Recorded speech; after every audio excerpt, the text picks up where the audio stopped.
বিচার যদি করতেই হয় আগে নিজের উপর নিজেকে নিজে বিচার করতে হবে। নিজেকে নিজে বুঝে জেনে ভালোভাবে নিজেকে বিচার করতে হবে, তারপর কিন্তু অন্যের বিচার। কারণ অনেকেই সংসারী হয় আবার সন্ন্যাসীও হয়। সো সেক্ষেত্রে নমস্কার সকলকে।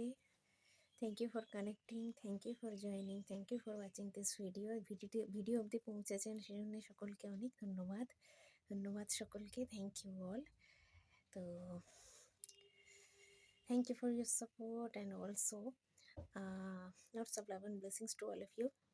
And নিজের এবং সকলের কল্যাণার্থে এই কথা যে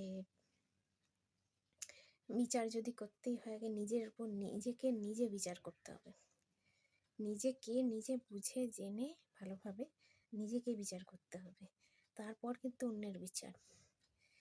এদিকে অন্যের বিচার করা চলছে অথচ নিজের বদলাচ্ছি না বা সঠিক পথে চলছি না, আর কার জন্যে কোনটা সঠিক বা কীভাবে কি সঠিকভাবে পৌঁছতে হবে সে প্রকৃত লক্ষ্যই বা কী সেইটা যদি ভালো করে বোঝা যায় তবেই সেটা বুঝতে পারা যায়।